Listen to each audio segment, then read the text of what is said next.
la Universidad de Valencia, quien me va a auxiliar en la moderación de la mesa. Los organizadores nos han pedido dos cosas. Primero, que de ser posible pongan sus teléfonos celulares en silencio para evitar interrupciones. Y en segundo lugar, que para aprovechar al máximo el tiempo, pues tenemos muchas ponencias y poco tiempo, tenemos muchos agradecimientos, creo que todos ya los hemos dado extensivamente, y que podamos proceder directamente a las ponencias. En el programa tengo 9 ponentes, no todos están en la sala, seguramente algunos llegarán un poco más tarde, pero aquí platicando con la profesora Josefa, hemos pensado que podríamos darles 12 minutos para una intervención inicial y tener tiempo de después tener un poco de debate sobre estos temas. Si estuviera entonces de acuerdo, tendríamos, repito, 12 minutos, y a los 10 les voy a poner este cartoncito, ¿sí? Ya para que tengan su tiempo, y cuando hayan concluido su tiempo, pues ya les indicaré que ha concluido su tiempo de exposición. Lamento que no podamos dar un poco más, siempre es un poco frustrante, pero dado que somos muchos y que nos gustaría también tener un poquito de debate, creo que vale la pena hacerlo así. Bien, en orden alfabético le tocaría iniciar al profesor John Ackerman, pero todavía no llega. En segundo lugar, al profesor Francisco Balaguer, de España, de la Universidad de Granada, quien tenemos algo de confusión, parece que había grabado su ponencia, pero no la tienen, ¿cierto? Ah, bueno, qué lástima. No, ¿verdad? ¿Y si le preguntas? No. Sí, él dice que la envió. Él dice que la envió, no. Envió la grabación, dice. Ok, vamos. Bien, entonces le daría entonces la palabra a Francisco José de Andrea, del Instituto de Investigaciones Jurídicas, con su ponencia Los partidos políticos y las elecciones en la era de la inteligencia artificial. Buenas tardes. Aquí apremiados un poco con Cronos. El micrófono, sí, está mal, gracias. Así me ven bien desde el punto de vista de la cámara. Bien. Bueno, yo voy a hablar de un tema muy polémico y además lo voy a abordar también desde un punto de vista no muy convencional.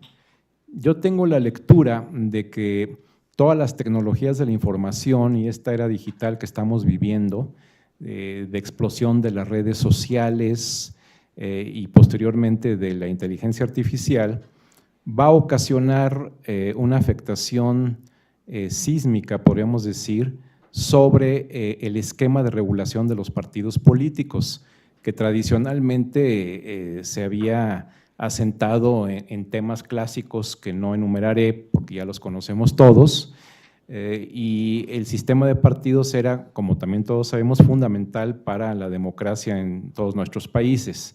Sin embargo, lo que podemos apreciar con la era desde que entran los teléfonos celulares, el uso del internet y la ampliación al acceso a la información de gran parte de la población, es que los partidos políticos ya no tienen un monopolio exclusivo sobre la intervención en política o sobre la información política. Y lo que ha acabado sucediendo es que, por ejemplo, las plataformas como YouTube, como Twitter, que son las que nos permiten tener información de los llamados influencers o youtubers, son las que han ganado primacía sobre los medios tradicionales como era la televisión, la prensa escrita, etcétera, etcétera. Y lo que ha sucedido también es que esta legislación no se ha adecuado al cambio de la nueva era digital. y en los países en que se ha intentado no ha funcionado en realidad esta regulación. Y no ha funcionado, entre otras cosas, por ejemplo, porque tenemos el caso de las VPN que permiten en el anonimato subir a veces videos o también a nivel de WhatsApp o de Telegram, hacer cadenas de mensajes políticos de los cuales no necesariamente se puede saber de forma inmediata cuál es el origen para poder controlar y para poder censurar o de alguna manera incorporar a la vida social organizada. Entonces, los partidos políticos, que además en México de forma dramática hemos visto, por ejemplo, el caso del PRD, en esta última elección pierde su registro, el PRI, si estamos cerca de presenciar la época de desaparición del PRI, otrora partido dominante en México durante más de 70 años, justamente por no adaptarse a las nuevas tendencias digitales. Y esto sucede porque tanto a la dirigencia como los legisladores mexicanos no supieron ver estas modificaciones en la sociedad contemporánea y se quedaron a la saga.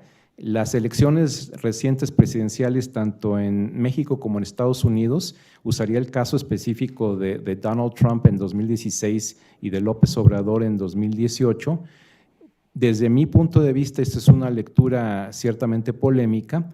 Sin las redes sociales, sin la era digital, probablemente no hubieran sucedido. Y si también sin un mecanismo novedoso que se apoya en el Internet, que son las famosas mañaneras del presidente López Obrador, yo tengo la lectura de que si López Obrador hubiera intentado nuevamente acceder a la presidencia de México en una época en que no existieran estas redes sociales, no podría haber tenido el éxito electoral que tuvo.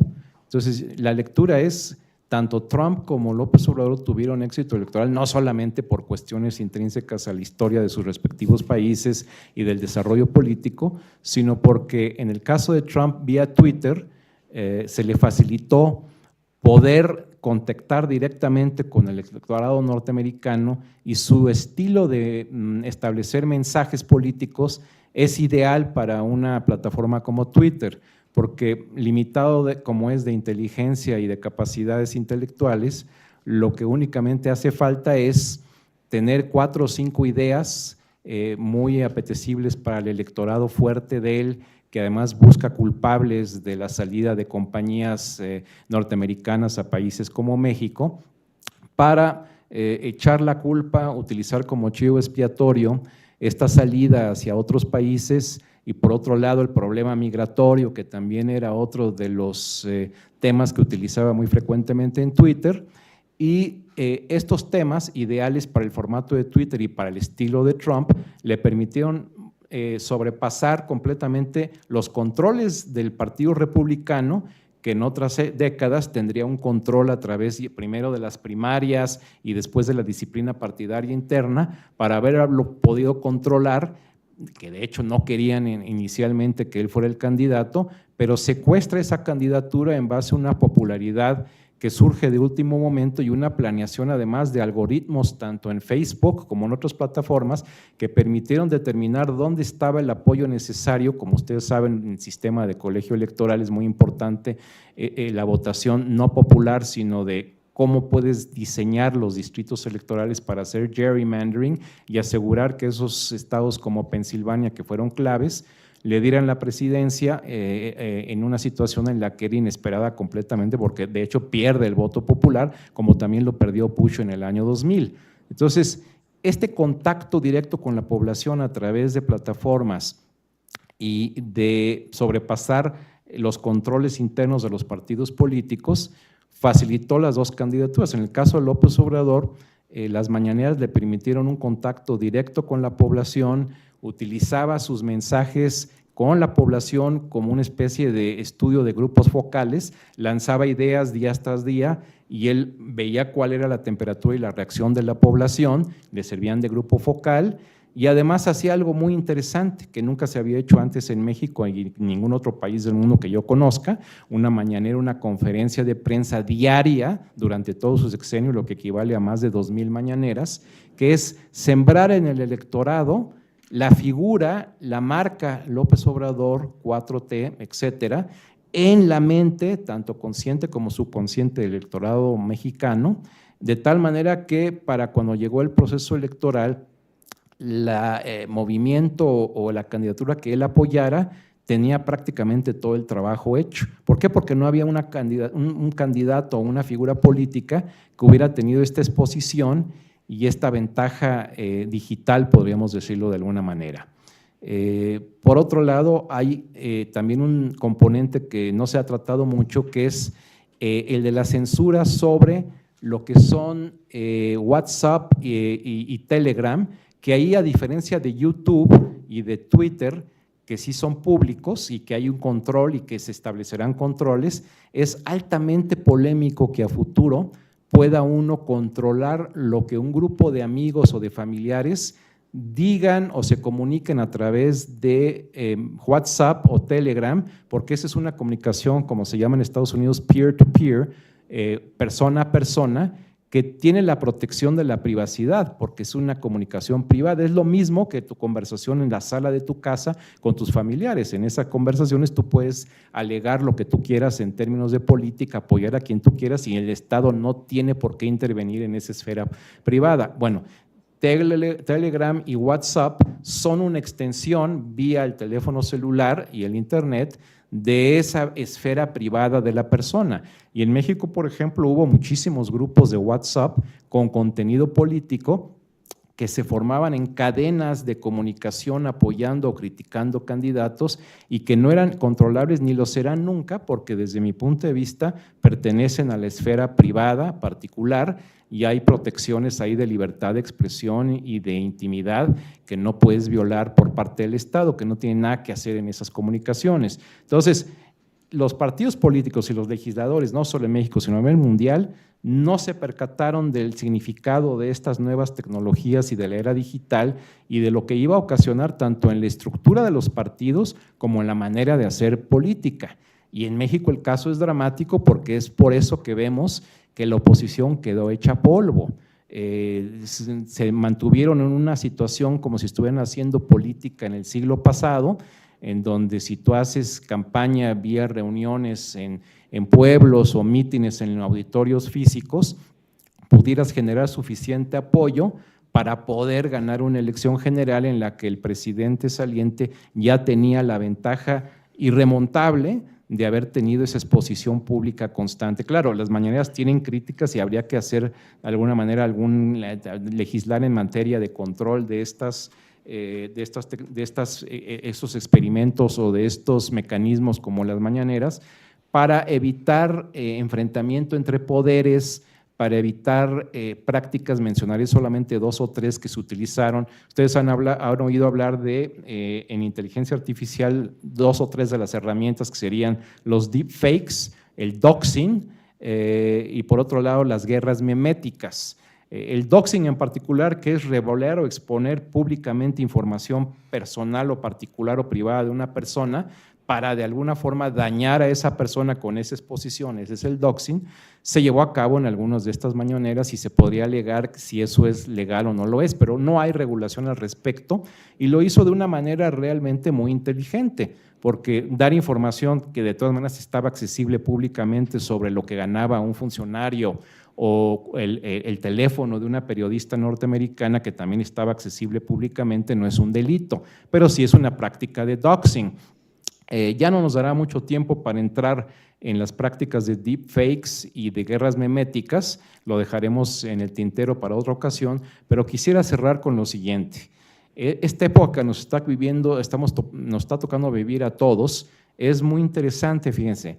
Tenemos una combinación en la humanidad de emociones primitivas, en términos de que el ser humano sigue asesinándose entre sí, matando en guerras de manera incomprensible a niños, cometiendo genocidios sin que intervengan organismos internacionales. Entonces tenemos emociones primitivas, tenemos instituciones medievales, porque no hemos adecuado los marcos legislativos para que sean acordes a las nuevas realidades sociales, pero, y este es el tercer punto, tenemos tecnología de semidioses, y ese es el gran peligro, porque dentro de poco podremos establecer una simbiosis entre ser humano y chips que podrán insertarse en el cerebro para muchos fines, algunos benéficos en caso de personas con problemas cerebrales o de espina, pero en otros casos altamente peligroso por invasión de la privacidad. Este es el panorama al que nos enfrentamos.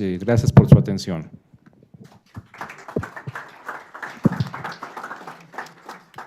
Muchas gracias, Francisco. El siguiente en el uso de la palabra será el profesor John Ackerman, del Instituto de Investigaciones Jurídicas. John, solamente la única súplica es ser muy estricto, 12 minutos, y te pasaremos para… Gracias. Muchísimas gracias, perdón por llegar tarde. Primero llegué puntual, a las 3, que me habían citado, vine corriendo desde Tlatelolco, donde tenemos la oficina del programa Democracia, y luego me dijeron, no, pues hasta 4:30, luego ya fui a comer y me agarró el tráfico ahí, así que, pero aquí estamos. Muchísimas gracias, Sergio, Josefa, Paco, Marco Antonio, muy amable público, colegas, un honor estar aquí. Gracias a Diego Valadez, a Chema Serna, a Mónica González Contró por convocarnos a este muy importante foro. Entiendo que el tema es democracia digital en particular, dentro de un marco más amplio. Yo, con los 12 minutos que tenemos, simplemente compartiré una iniciativa que nosotros hemos promovido desde hace un par de años, desde el Programa Universitario de Estudios sobre Democracia, Justicia y Sociedad, que tengo el honor de dirigir, que ya les dije, está hasta Tlatelolco, todos bienvenidos allá, muy bonito.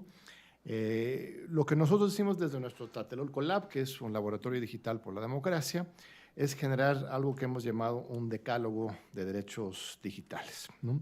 Nuestra hipótesis es que vivimos hoy en México y en muchas partes del mundo en una especie de la selva en la materia. Estas empresas, pues todas extranjeras, no respetan ni conocen ni rinden cuentas ante la legalidad y la soberanía nacional, que es importante caminar hacia una soberanía digital, tecnológica en la materia, y esto tiene que ver, claro, con inversión en ciencia y tecnología, creación de nuevas plataformas, nuevas formas de comunicarnos, etcétera, pero también tiene que ver necesariamente con el tema de la regulación, por qué no usar la palabra, de las plataformas sociodigitales. Aquí hay un punto de partida muy importante. Nosotros, aunque nosotros mismos repetimos las palabras, nos parece inadecuado referirse a estas plataformas como redes sociales. Las verdaderas redes sociales son las que tenemos aquí entre nosotros, ¿no? Lo que son estas empresas son más bien plataformas digitales, ¿no? Empresas con fines de lucro que prestan un servicio de interconexión, pero no son solamente esto de peer-to-peer, ¿no? de interacción entre uno y otra persona. Ellos se presentan como eso, justamente redes, pero en realidad estas plataformas ofrecen directamente un servicio, comunican, funcionan en otros momentos como medios de comunicación, ¿no? Hacen una curaduría a veces explícita, consciente, a veces inconsciente por medio de algoritmos, de formas de organizar la discusión dentro de sus plataformas, pero estos algoritmos no son neutrales, ni la curaduría que se hace de la información que puede aparecer o en las primeras planas o dentro de las hojas anteriores de cada uno de nosotros en nuestros feeds, no son neutrales, ¿no? Hay obviamente pues, intenciones, hay intereses, hay poder, ¿no? Que se mueve. Ahí el caso más claro, por supuesto, es Elon Musk, ¿no? Él no hace ningún esfuerzo por esconder sus intereses y por la utilización de su medio, su plataforma a favor de ciertos intereses, pero pues ese es solamente el caso más extremo, ¿no? Entonces, frente a la situación de que estas plataformas, como empresas con fines de lucro, que prestan servicios y fungen como medios de comunicación o como proveedores de servicios, y además el hecho de que son empresas internacionales o transnacionales, genera un espacio para que pues haya una necesidad para que el Estado mexicano establezca una esfera de Estado de Derecho en ese espacio, porque hoy simplemente no existe el Estado de Derecho, no hay forma de ampararse en contra de Meta, no hay forma de reclamar los derechos de uno si es que le bajan un post o si es que están agrediendo, afectando los derechos de la infancia. Nosotros hemos llevado, de hecho, tenemos un caso que está en proceso de análisis por la Suprema Corte de parte de una menor, que sí presentó un amparo y se pidió la facultad de atracción de la Suprema Corte y está ahorita bajo estudio, ¿no? Lo admitieron a trámite, porque fue un paso importante, porque ya saben, la Corte puede rechazar de entrada ese tipo de solicitudes, ya lo admitieron a trámite, y si es que todavía tengamos Suprema Corte en estos meses, tendrán que resolver al respecto. Esto es con base en pues, una serie de argumentaciones a favor de someter a una empresa como Meta a un mecanismo como el amparo. Hay casos, ustedes saben, en que otras empresas privadas han tenido que responder a estos reclamos por derechos fundamentales, por ejemplo, empresas aseguradoras, ¿no? Entonces, estamos haciendo una homologación para que sea considerada una empresa como Meta, como una empresa, una entidad, sujeto a un reclamo de derechos humanos. Pero eso es un extremo, sí, claro, se requiere una interpretación muy creativa, ¿no? De parte de nosotros y en su momento de parte de la Corte para finalmente, si es que se admite esto. Lo que tendríamos que hacer más bien es avanzar con reformas constitucionales y legales para establecer una serie de derechos humanos, derechos ciudadanos en la esfera digital, ¿no? La palabra regulación, pues siempre asusta, ¿no? Censura, mismo Paco lo estaba comentando. Obviamente nadie está buscando censurar, ejercer censura previo, controlar los mensajes que circulan en estas esferas, pero sí lo que queremos es que haya la posibilidad de defender los derechos humanos, los derechos ciudadanos, frente a un contexto de abuso constante, de acceso y mercantilización de los datos personales, de violación de derechos de la infancia, de violación de los derechos electorales, por ejemplo. Nosotros tenemos un esquema muy estricto en materia electoral que por supuesto que estas empresas tendrían que someterse a nuestro Estado de Derecho. Al derecho de réplica, por ejemplo. ¿Dónde está el derecho de réplica en las redes sociales? No, pues pon tu tweet, ¿no? Pero yo tengo 10 seguidores, ¿no? Y él tiene 2 millones. No importa, pero estamos todos iguales en las redes sociales. Pues no, sí tendría que haber un sistema de réplica. Bueno, les leo rápidamente, que tengo 12 minutos, ya seguro ya están a punto de terminar. Son 10 puntos, están en la página web, buscan Decálogo de Derechos Digitales, están en el sitio del Programa Universitario de Estudios de Democracia, Justicia y Sociedad. El punto 1 es justamente el tema del derecho de réplica. Tenemos incluso redacciones muy específicas de modificaciones a leyes. No es una propuesta de reforma constitucional, sino una propuesta de reforma a una docena de leyes, ¿no? Número 2 es derecho a la disposición de los datos almacenados en las plataformas e interoperabilidad. Número 3 es derechos a un entorno veraz, propuestas de combate a los fake news en las redes sociales y mensajería privada, quizás el punto más polémico, pues quién va a decir, cómo, dónde, pero sí sentimos que hay que entrar al tema, no podemos simplemente decir que todo se vale. Número 4, derecho de las infancias al uso seguro de plataformas de redes sociales. sí, mira, aquí estamos nosotros mismos usando la palabra redes sociales, ¿no? Plataformas digitales, habría que editar todo esto. Número 5, derecho a la defensa constitucional de derechos fundamentales frente a actos emitidos por plataformas digitales. Esto sería como el amparo digital, que digamos.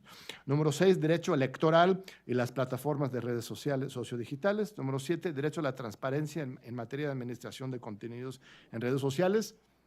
Los algoritmos. Twitter te dejaba gratuitamente, por ejemplo, tener acceso a sus APIs, ¿no?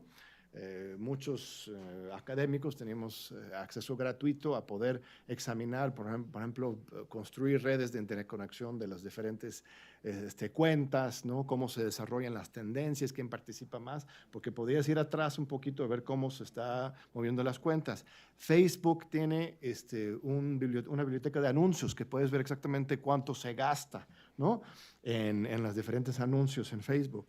Pero son los únicos dos casos. O sea, vas a TikTok y simplemente no hay forma de ir atrás, aunque sea poquito, para entender cómo funciona. No te lo permite, es una barrera absoluta. Facebook mismo no te permite descargar estas redes de interconexión, solamente la cuestión de los recursos. Y Elon Musk, desde que él compró, ya cobra el acceso a su API, ¿no? Todavía se puede, pero ya tienes que pagar, no sé cuánto es, ¿no? Unos miles y miles de pesos por 1 millón de tweets, ¿no? La verdad es que es ya un negocio para ellos, ¿no? Entonces, pero todo esto de conocer cómo funcionan, tener derecho a saber cuál es el algoritmo que te está dando tu información y pues puedes cambiarlo. Bueno, cuando te inscribes te preguntan, ¿no? ¿Cuáles son tus intereses? ¿Deporte o política? Bueno, política, ¿no? ¿Eres hombre, mujer o ninguno de los dos? ¿O qué edad tienes? ¿No? Ahí pones y te van perfilando, ya escogiste tu algoritmo, pero eso no es suficiente. Deberíamos poder ser, bueno, ¿cuál es el algoritmo? ¿Cómo está configurado? Hasta meterme ahí. Bueno, hoy me siento optimista, entonces, no, hoy quiero ver cómo ve el mundo los rusos. En fin, deberías tener así como una posibilidad de realmente conocer el mundo por medio de redes y no que ellos te controlan a ti, sino tú a ellos. Número 8, derecho a la no discriminación y la vida libre de violencia en redes digitales. Ahí tenemos la ley Olimpia como un ejemplo, pero es solamente un paso. Número 9, derecho a la ciberseguridad. Y 10, derecho a las identidades en las redes sociales.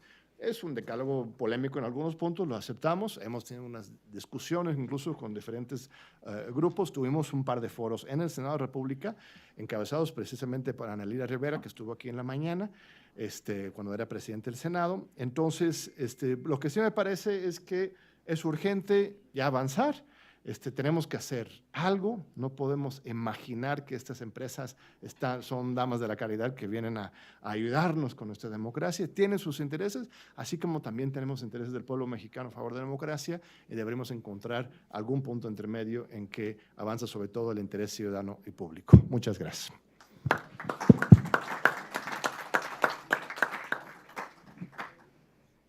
Muchas gracias.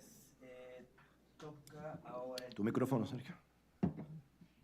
Gracias. Toca ahora el turno a Marco Antonio Cerdeña Lara, de la Universidad Autónoma de Yucatán, con la ponencia Democracia, Participación Ciudadana e Internet. Adelante, Marco Antonio, por favor. Mario Antonio, perdón. Bueno. Sí, bueno.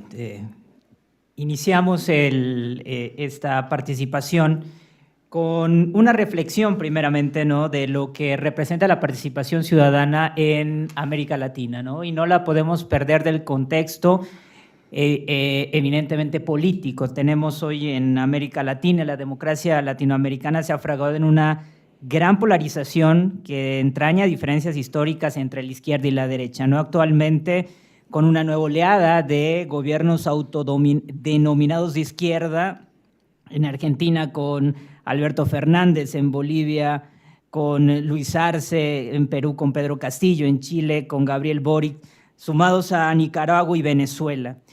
Y la idea de analizarlo desde esa perspectiva era que cómo estas nuevas corrientes de izquierda han tenido una gran resonancia, como lo decían quienes me antecedían, justamente en esas cajas de resonancia que son las plataformas digitales. Es decir, le llegan a públicos diferentes y logran el objetivo de ser contundentes incluso en sus resultados mediante estas plataformas que magnifican el mensaje.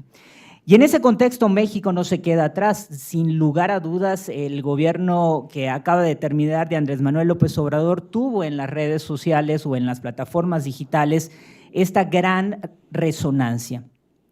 Pero el contexto mexicano, así como pudiera ser el de muchos de los países hoy representados por diferentes académicos, es que las redes sociales vinieron a convertirse en escenarios disruptivos, tomando en consideración que en un país como México teníamos un monopolio en una televisora que durante el régimen de 70 años de un partido hegemónico, pues era el que marcaba la agenda política, la agenda pública mediante un único noticiario en donde la gente se informaba nada más ahí.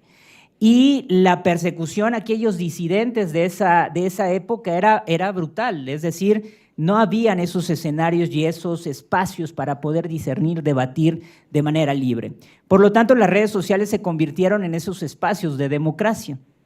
Pero justamente hoy, la Internet y las plataformas digitales representan un baluarte, sí, pero tiene sus claros oscuros. Hoy nos enfrentamos a retos que tienen que ver con la moderación del contenido, con la privacidad de datos y los ciberdelitos, aunado de interrogantes sobre la accesibilidad, la relación gobierno-ciudadanía y la libertad de expresión.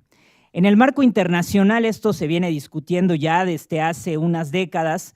Justamente en 2011, en el informe de la Asamblea de Naciones Unidas, la promoción y protección del derecho a la libertad de opinión y expresión, en el apartado 4, acceso a la conexión a Internet, que a la letra dice: aunque el acceso a Internet aún no es un derecho humano como tal, el relator especial desea reiterar que los estados tienen la obligación positiva de promover o facilitar el disfrute del derecho a la libertad de expresión y los medios necesarios para ejercer este derecho.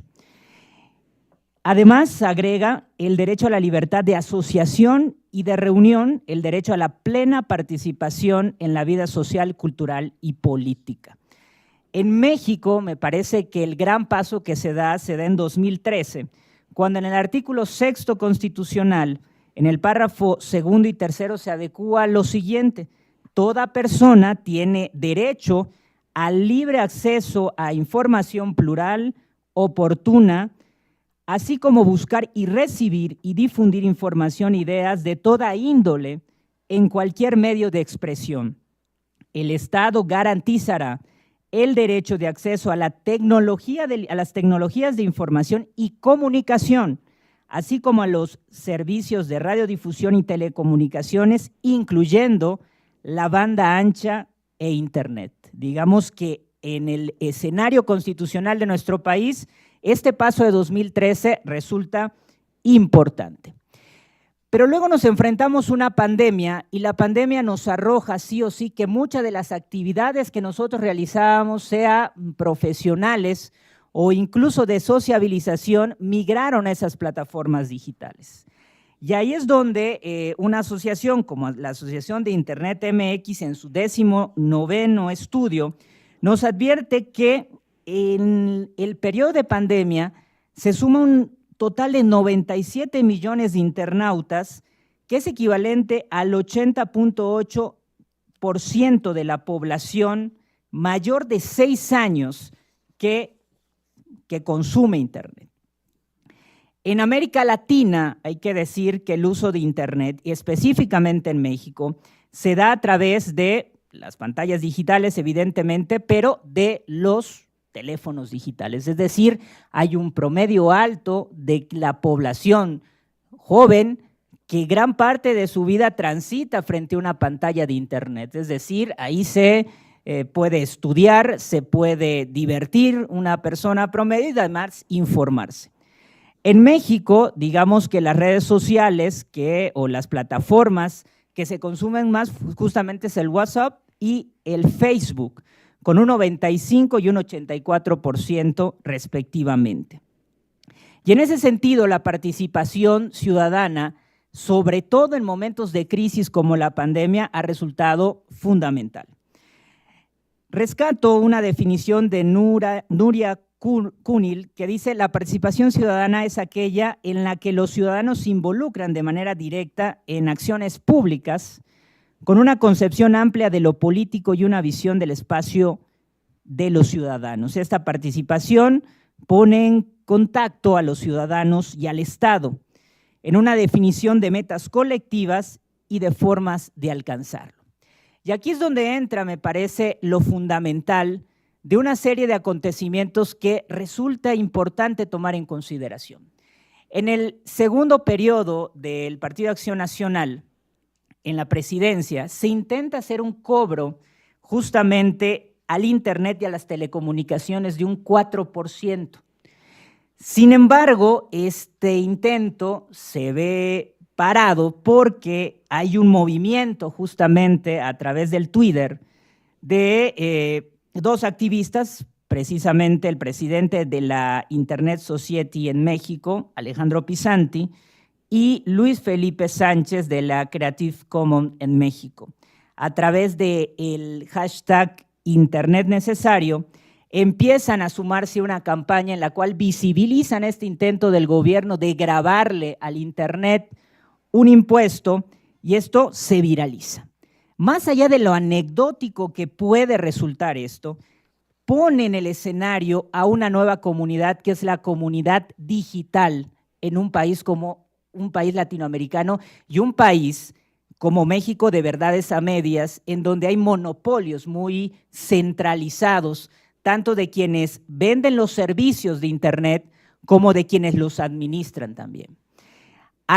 Esto tuvo una connotación mayor cuando en el propio Congreso se dan cuenta de la importancia y el grupo de manifestantes logra tener una audiencia con los legisladores y finalmente se frena esta posibilidad. El argumento era claro: si bien el Internet en ese momento no se asumía que era un derecho como tal, sí daba la posibilidad del acceso a otros derechos a toda la sociedad y ponía en el eje y en el debate la circunstancia de discriminar a aquellas personas que no tenían los recursos necesarios para tener ese servicio, lo cual habla también de una apertura en cuanto a la democratización al acceso de ese servicio. De ahí en adelante, veo importante y coincido con quienes me antecedieron respecto a que si bien el Internet resulta un escenario y una plataforma, sobre todo en países que han vivido historias de autoritarismo como es América Latina, sí el gran debate hoy está en el concepto de la gobernanza en las tecnologías de la información, es decir, en la gobernanza en el Internet. ¿Qué hacer ante ese escenario? Y ahí tenemos disyuntivas interesantes porque la primera es que por un lado tenemos el surgimiento tanto de la izquierda como de la derecha con ciertas manifestaciones de autoritarismo en donde incluso estas redes sociales o plataformas de Internet les ayudaron a llegar al poder, pero ya estando en el poder les resultan incómodas y la posibilidad de que éstas puedan ser sujetas a censura o autocensura está ahí.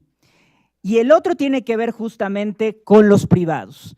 Y ahí tenemos un escenario complicado porque los privados siguen siendo en nuestros países los que brindan el servicio de Internet, está en manos de pocos, es decir, está monopolizado y nuestra información está ahí. Tenemos por un lado el peligro de estos gobiernos con cierto carisma autoritario que evidentemente ven en las redes sociales una posibilidad de llevar sus agendas con una resonancia mayor, pero por el otro lado un sector privado que no tiene regulación. Y ante eso el concepto de gobernanza Internet tendría que estar en nuestra agenda hoy en el sentido de integrar a los tres elementos en los cuales tengamos al gobierno, a la sociedad civil organizada y por supuesto a los privados, tratando de buscar un equilibrio y que el acceso a Internet y la participación ciudadana no se vea menguada. Muchas gracias.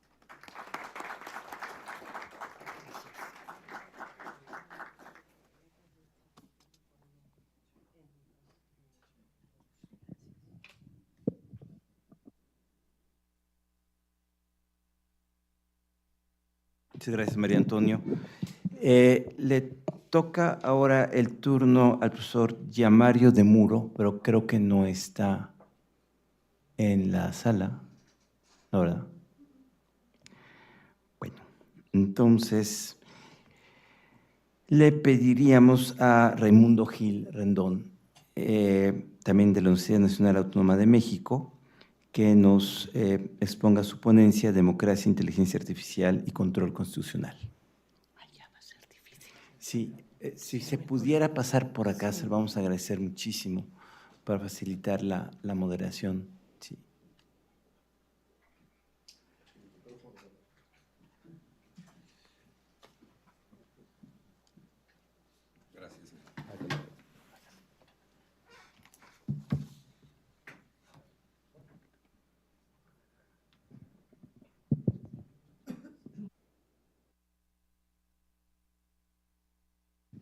Muy buenas tardes, tengan todos ustedes. Antes que nada, agradecer al doctor Diego Valadez y al Instituto de Investigaciones Jurídicas la oportunidad que nos dan de expresarnos en este foro tan importante como es el 16º Congreso Iberoamericano de Derecho Constitucional.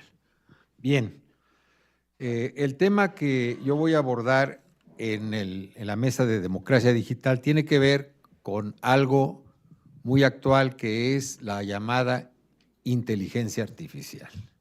Hasta dónde la inteligencia artificial puede ser limitada, regulada, ordenada, o bien la inteligencia artificial la vamos a dejar libre a tal grado que nos puede incluso desplazar en muchas actividades.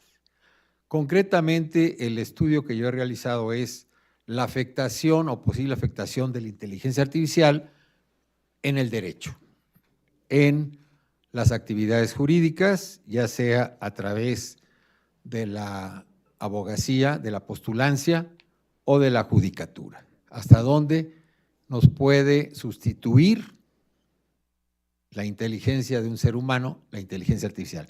Yo desde un principio, en Colombia ya participé en este congreso, en Colombia, y ya presenté yo este cuestionamiento. En primer lugar, es un error gramatical, según la Real Academia, atribuirle a algo artificial el carácter de inteligente. Ya desde ahí andamos mal. ¿Por qué? Porque el ser humano es el único ser viviente que tiene capacidad de discernir y es inteligente. Entonces no podemos decir que una máquina o un artificio es inteligente. Entonces desde ahí estamos mal. En primer término, de acuerdo a consultas que yo hice en Wikipedia, la denominación inteligencia artificial es incorrecta porque es producida por una máquina o un artificio que conocemos todo, ¿verdad? Y finalmente es alimentada por la inteligencia del hombre. Sí.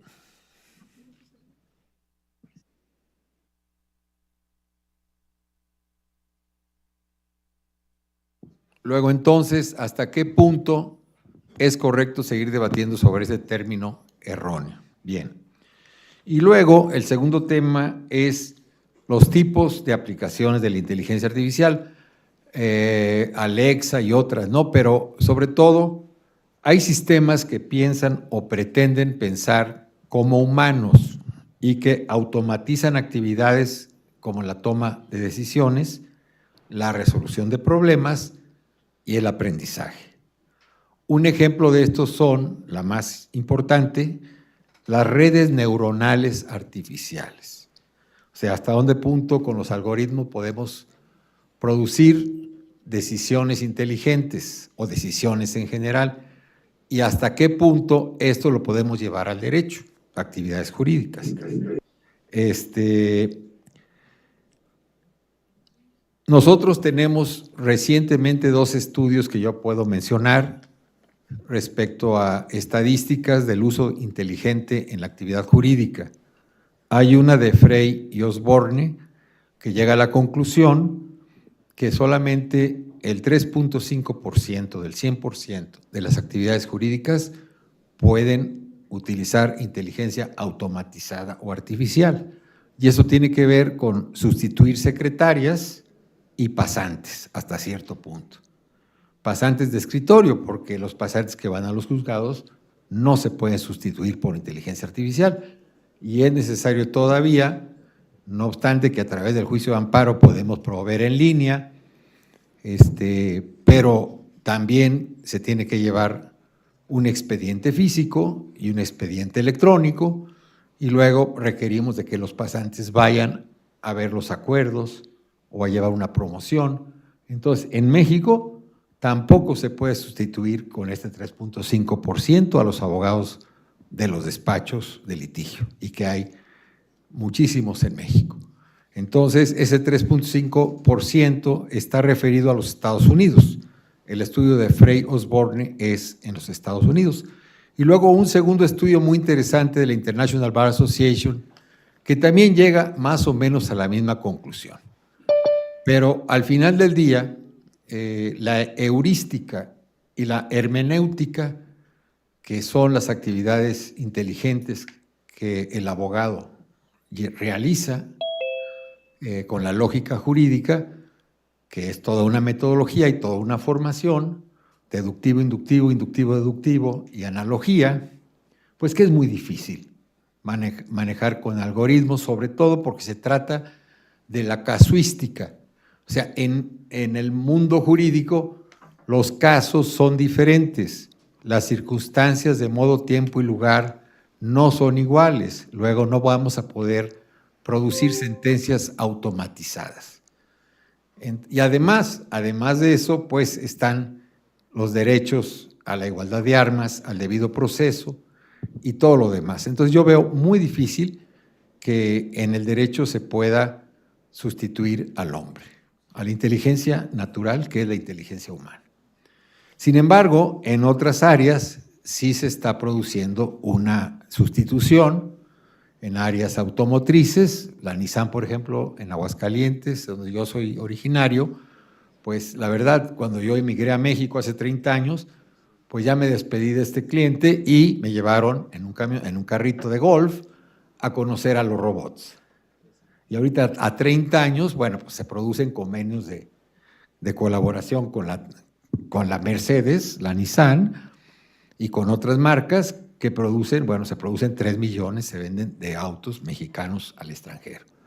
Entonces, ¿cómo? A través de la robótica, sí tiene una aplicación inteligente, los japoneses son expertos en eso, y podemos ejemplificar que en el transporte sí es posible llevar a cabo la inteligencia artificial y han sustituido a miles y miles de trabajadores. Pero en el derecho todavía no es posible. Tenemos un cierto avance, sobre todo ahora que está en huelga el Poder Judicial Federal, podemos seguir llevando amparos urgentes bajo un acuerdo especial. Y en línea podemos, y también en el COVID aprendimos mucho a seguir todavía llevando juicios a través del sistema digital, online, y de alguna manera pues también a la producción de ciertos acuerdos, pues si no automatizados, sí de machote, como le llamamos nosotros. Entonces sí se utiliza bastante, pero de ahí a que pueda decidir cuándo, decidir una prevención contra una admisión de la demanda, tiene que revisarse el caso en particular para poder evaluar una demanda de amparo para ver si cubre todos los estándares, todos los requisitos. Entonces yo lo veo muy difícil, sobre todo en el juicio de amparo, que es el medio de control constitucional, el único que tiene el ciudadano frente al poder, que pueda producirse la sustitución de un juez, de un secretario, de un actuario o de un abogado postulante. No sé en otros países cómo sea, pero por lo menos en México yo lo veo muy difícil. Por lo tanto, en estos dos estudios yo concluyo que es insustituible la inteligencia del abogado totalmente. Solo el 3.5% según la International Bar Association y Frey Osborne igualmente llegan curiosamente a la misma conclusión. 3.5 son las secretarias y los paralegal. Bueno, ¿por qué? La razón fundamental, nosotros siempre pues utilizamos la razón como un argumento jurídico. Dame razones y te daré el derecho. Bueno, en primer lugar, no puedes sustituir la creatividad y la innovación. O sea, yo no considero que pueda mejorar un argumento o una decisión, la inteligencia artificial. Por lo tanto, la heurística, la búsqueda de nuevas soluciones, es muy difícil. Segundo, la hermenéutica, o sea, la capacidad de interpretar a través de la analogía, la mayoría de razón, o tal vez la cita de precedentes si es posible. O sea, nosotros tenemos buscadores en la Suprema Corte en México, incluso que la propia Corte Interamericana ya utilizó el servicio de la Suprema Corte de México para buscar y seleccionar jurisprudencia de la Corte Interamericana, que no son más que 300 sentencias, 350, no son muchas, contra miles y miles de sentencias que se producen en el Poder Judicial Federal. Sin embargo, en esto sí hemos avanzado bastante en sistematizar las voces, aunque no creo en la producción y selección de voces, porque hay muchas equivocaciones en la clasificación de las voces. En Estados Unidos sí han avanzado muchísimo porque ellos utilizan el precedente y el stare decisis, y bueno, nosotros hemos seguido ese modelo y sí hemos avanzado en ese aspecto, sí podemos localizar rápidamente una jurisprudencia con el sistema que tiene la Suprema Corte o el Thesaurus, e incluso que sirvió a la Suprema Corte y le ayudó a la Corte Interamericana para localizar rápidamente una voz jurisprudencial. Bien. Entonces, como primera conclusión diría yo, es insustituible la creatividad heurística y la interpretación hermenéutica, que es una función neuronal, es una función del cerebro, del abogado, que se va enriqueciendo cada vez que participa en asuntos cada vez más difíciles. Ningún caso es igual. Podría ser, sé que en Australia los divorcios administrativos o voluntarios sí pueden producir una sentencia, pero incluso ya actualmente en México se quiere desjudicializar en algunos estados el trámite del divorcio administrativo. En algunos casos sí pudiera ser los más simples, pero no los complejos. Y generalmente los asuntos que llegan a la Suprema Corte son asuntos complejos. Yo quisiera saber si podría una inteligencia artificial decirnos si procede o no el amparo contra reformas constitucionales. O sea, no sé si exista la posibilidad de meter algoritmos para clasificar simplemente los libros de Tena Ramírez y de Mario de la Cueva, que son los que han definido una y otra posición, y una posición intermedia. El tema de que la doctrina jurídica mexicana, interamericana e internacional no está acumulable. Bueno, sí es cierto, Jurídicas tiene todos los libros ya digitales, pero vamos a ver hasta qué punto ha podido interconectar la doctrina. O sea, habría que ser un reto enorme que pudiéramos llegar a eso. Yo veo que es difícil, por lo menos hasta hoy en día, en la actividad del abogado que redacta cláusulas, que ningún contrato es igual, que cada vez los contratos son más complejos, o que una demanda de amparo cada vez es más difícil de redactar porque se necesita la creatividad del jurista. Y eso se logra a través de la heurística y la hermenéutica, que yo no veo cómo, que me demuestre un científico, puede ser utilizada a través de los algoritmos. Bueno, ya me está diciendo Sergio que ya hay que acabar, entonces con eso me despido. Para mí, con tranquilidad, no creo que hoy en día pueda ser sustituida la inteligencia jurídica en México y en el mundo. Muchas gracias. No. Adelante. Bien, muchísimas gracias a Raimundo Gil. Y vamos ahora a tener el gusto y vamos a escuchar con mucho interés a doña Josefa Ridaura, vicepresidenta de la mesa, quien va a hablar sobre el reconocimiento facial para preservar la seguridad. Adelante, por favor. Buenas tardes. En la misma línea que el ponente anterior, me gustaría justificar qué relación guarda mi intervención, mi ponencia, con el objeto del Congreso, que se centra en el constitucionalismo para la democracia del siglo XXI, un constitucionalismo que desde luego no puede obviar, no puede dar la espalda a la inteligencia artificial. Y por tanto ello constituye un cambio de paradigma. Ya habíamos vivido un cambio de paradigma en el constitucionalismo, con ese constitucionalismo que deja de ser el que protege los derechos frente a los poderes públicos, la tesis de Jering para protegerlos también frente a los poderes privados, y en este caso quien maneja las herramientas de inteligencia artificial son lógicamente los poderes privados. Por tanto, cambio de paradigma en el derecho constitucional que creo que justifica que los constitucionalistas nos dediquemos a ello. Mi intervención tiene como objeto el análisis de la incidencia de la inteligencia artificial en la búsqueda de la seguridad. En concreto, me centro en el uso del reconocimiento facial basado en inteligencia artificial como una nueva herramienta securitaria, abordando sus ventajas, que las tiene, pero también las importantes aristas vidriosas que presenta por su repercusión en importantes derechos fundamentales, como ahora pondré de manifiesto, que son basilares en el marco de los estados democráticos.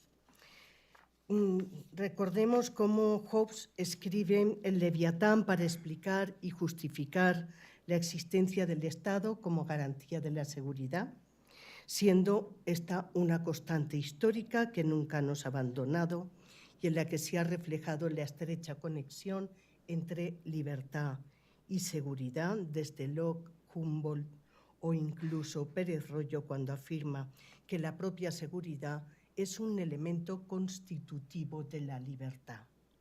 Por ello, es palmario que la seguridad es clave para asegurar una adecuada calidad democrática, ya que los derechos fundamentales solo pueden ejercitarse en el marco, en un contexto de seguridad razonable.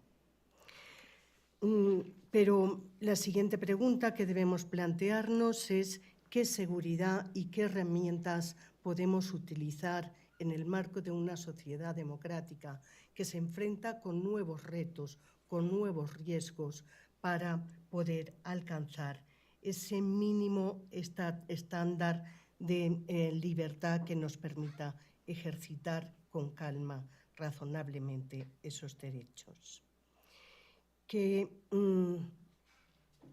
es la garantía de la seguridad democrática? ¿Cómo garantizamos esa seguridad democrática? ¿Qué medidas y qué medios son razonables para garantizar esa seguridad? Y es en este contexto en el que planteo la idoneidad o no de las cámaras de reconocimiento facial con fines de seguridad. Resulta necesario, en primer término, distinguir entre dos sistemas de reconocimiento facial. Uno es el de la verificación, la correspondencia entre uno a uno, bien todos los que estamos aquí en esta sala o la gran mayoría. Ayer pasamos los controles en el aeropuerto, pasamos por la cabina en la que pusimos nuestro pasaporte y en lugar del control del pasaporte por un policía o por un guardia civil, por algún miembro en función de cada país de fuerzas y cuerpos de seguridad, fue una cámara de reconocimiento facial la que efectuó el control. Pero esta que nos lleva a una correspondencia de una imagen con otra no plantea aristas tan importantes, aunque no esté exenta de dificultad, pero no plantea aristas tan importantes. Y de hecho, como pondré de manifiesto en la última parte de mi intervención, el Reglamento de Inteligencia Artificial, recientemente aprobado en el marco de la Unión Europea, la excluye de su regulación. La que nos interesa es la identificación, que captura una imagen y la compara en tiempo real con imágenes almacenadas previamente. y que utiliza la inteligencia artificial, porque posiblemente esta técnica se pudiera utilizar con anterioridad, pero lo que hace la inteligencia artificial ha sido potenciar su rendimiento. La normativa europea concibe la cara de una persona como un dato personal y cuando dicha imagen es tratada técnicamente se considera que es un dato biométrico, convirtiéndose en datos personales confidenciales cuando se utilizan para identificar de manera unívoca a una persona. Esto nos va a determinar cuál es el régimen jurídico aplicable. Es cierto que el reconocimiento facial utilizado como técnica securitaria tiene innumerables ventajas, sobre todo en el ámbito de la investigación criminal, en la búsqueda de personas desaparecidas, en la reubicación familiar, en la lucha antiterrorista y, de hecho, Interpol, que viene utilizándola desde el año 2001, nos ofrece cifras muy esclarecedoras de los altos rendimientos que la inteligencia, que el reconocimiento facial viene aportando. Pero también es verdad que junto con estas ventajas ofrece pues, importantes problemas de afectación de derechos fundamentales, sobre todo porque el reconocimiento facial ha nacido y se ha implantado sin la debida cobertura legislativa y, por tanto, lo ha hecho, la normativa ha ido surgiendo a golpe de implantación, pero ha llegado muy tardíamente, cuando ya era una realidad muy manifiesta la utilización del reconocimiento facial. Derechos importantes, como he dicho al inicio de la intervención, que son basilares en un Estado democrático, porque nos puede abocar a un escenario de vigilancia masiva. Y nos debemos plantear hasta qué punto una sociedad hipervigilada es una sociedad más libre o más democrática. Y en el ámbito de esa hipervigilancia no debemos perder de vista cuáles son las exigencias que se han venido planteando, sobre todo por el Tribunal Europeo de Derechos Humanos, el test de la proporcionalidad, de la necesidad y de la idoneidad para poder hablar de esa hipervigilancia. Y además, esa hipervigilancia afecta a importantes derechos fundamentales también, como los del ámbito de la privacidad. Y nos conduce también a plantearnos hasta qué punto es necesario o proporcional que para controlar a unos cuantos tengamos que estar controlados el resto. Hasta qué punto es proporcional controlar a todos para vigilar solamente a unos cuantos. Hay las exigencias también marcadas por importantes sentencias pioneras del Tribunal Europeo de Derechos Humanos, por ejemplo, Marper contra Reino Unido, ponen el énfasis en cuáles han de ser las exigencias de una hipervigilancia, de una sociedad vigilada y cuáles son los puntos que la pueden justificar. Además, debemos tener en cuenta que el reconocimiento facial puede conducir a detenciones por error, porque esto se produce sobre todo cuando no se lleva un contraste por parte de la policía de la imagen con la persona a la que hemos detenido.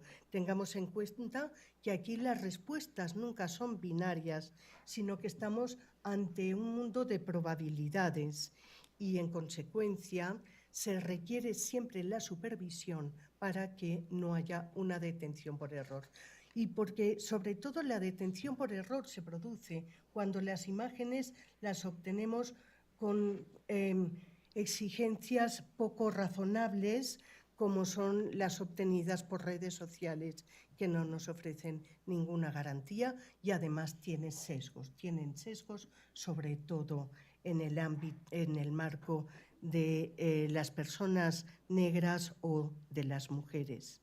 Incurren sobre todo también, por tanto, en una afectación de la libertad personal, de incluso la inviolabilidad del domicilio, porque se está utilizando solamente la cámara para sustituir la orden judicial de entrada en el domicilio y también, por supuesto, afecta en general a la tutela judicial efectiva.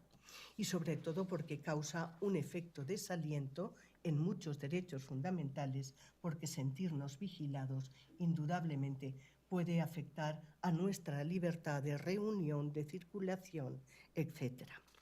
Bien, por tanto, todas estas páginas se han ido gestando al mismo tiempo que se iban dando diversas versiones del reglamento de inteligencia artificial que ha ido cambiando en distintos puntos para llegar a acuerdos importantes. Finalmente, se ha aprobado el reglamento, el RIA, pero el RIA no se aplica. La inteligencia artificial, este reglamento no se aplica al ámbito militar ni al de la defensa o la seguridad nacional, pero sí que se aplica al ámbito de la seguridad pública, estableciendo una serie de exigencias que, vienen a cubrir algunas garantías mínimas para el uso de la inteligencia artificial. Ahora bien, también es cierto que tampoco el RIA resuelve todo, porque en muchas ocasiones se produce una delegación hacia los Estados para que sean estos quienes, tratándose de un reglamento de inteligencia artificial que es directamente aplicable en los Estados, sin embargo, encomienda a los Estados que cada uno de ellos regule cómo quiere utilizar esa inteligencia artificial. Bien, al menos establece un marco principal que luego espero que venga matizado por el también recientemente aprobado Convenio del Consejo de Europa de Inteligencia Artificial. Creo que me he pasado medio minuto. Muchas gracias.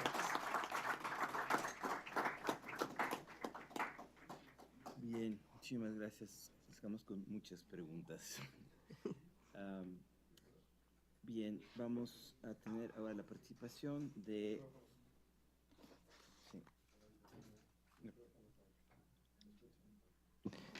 Muchas gracias. Vamos a tener ahora la participación de Jaime Arturo Verdín Pérez, de la Universidad Autónoma de Tlaxcala, con la ponencia Desafíos de la democracia y la regulación de las plataformas digitales.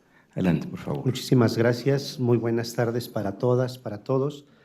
Inicialmente saludo con gusto, con agrado a quienes integran esta mesa número 6, con quienes me une una admiración y un aprecio enorme. Muchas gracias por ello. El objetivo general de esta participación, aunque breve, es demostrar la necesaria regulación de las tecnologías que consolidan la democracia desde una vertiente digital. Así, intentamos identificar un tema actual que constituye un desafío para el derecho constitucional, para la justicia constitucional y de manera particular para la democracia. Se trata, pues, del desarrollo científico y tecnológico enfocado a las sociedades, a su regulación, la relevancia de su participación y su criterio de utilidad en la participación, sobre todo de las personas que se encuentran en condiciones más desventajadas. Evidentemente, cuando escuchamos las ponencias de todas, de todos, nos damos cuenta de que hablamos, evidentemente, desde un ámbito de confort.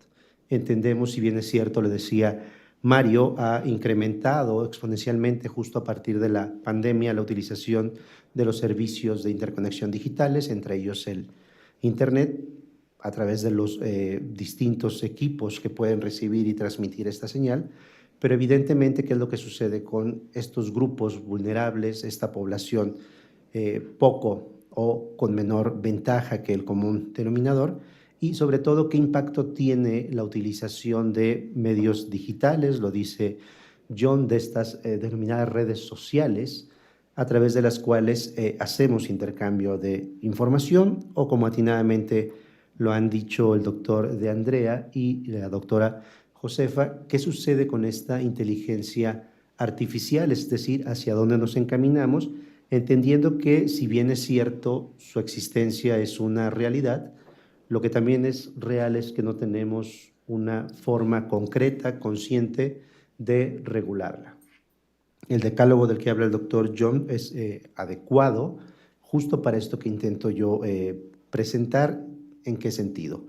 Si bien es cierto, tenemos mecanismos diversos para hacer llegar información a las personas, el que la demos a conocer no significa en todo, como lo dice su decálogo, que sea veraz, que sea oportuna, y tampoco desconocemos el impacto real que ello tiene.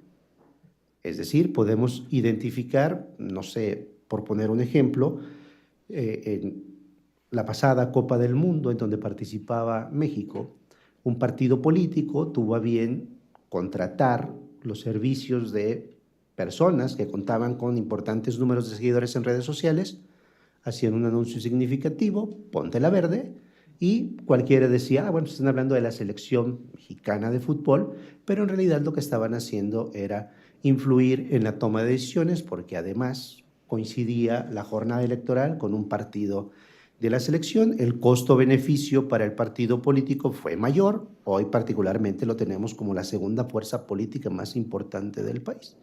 De ahí que cada quien tendremos que sacar cuentas de si vale la pena torcer la ley para poder lograr un objetivo como era el llegar a los electores.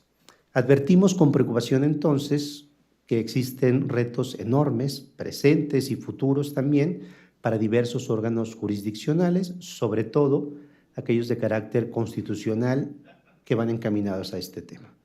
Se deben enfrentar para desprenderse del corrosivo ímpetu del poder que algunos contextos pueden llegar a sucumbirlos, o por lo menos invitarlos a trastocar sus tareas principales, lo decían en la mesa número 4, y con ello someterse a la invasión del poder político en la toma de sus decisiones, desdibujando la tarea asignada que tienen en un modelo constitucional bajo hoy un modelo de democracia digital o de democracia electrónica, en donde justamente tenemos esa ausencia de control.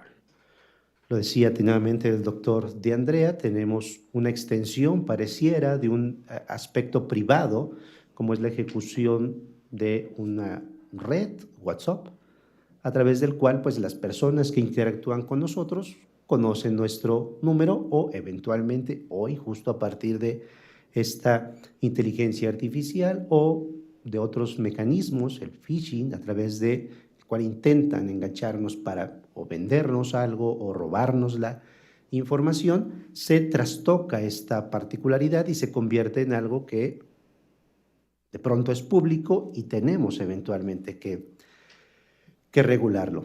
Es importante conocer, evidentemente, la necesidad de un ejercicio crítico, hacer hincapié sobre todo en visibilizar los peligros que existen en la actualidad en esta democracia digital en general y en particular provocado, en muchos casos, por regímenes que pueden ser populistas en algunos supuestos, y necesitamos también vislumbrar el futuro de esta sin la presencia de una independencia judicial del órgano de cierre en el sistema jurídico mexicano.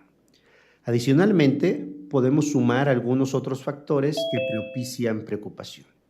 Incluso temor fundado sobre los riesgos que enfrentan hoy las democracias latinoamericanas, de las cuales ya dio cuenta Mario. Así, las implicaciones políticas de las aplicaciones tecnológicas en los derechos político-electorales debe de ser un punto de estudio.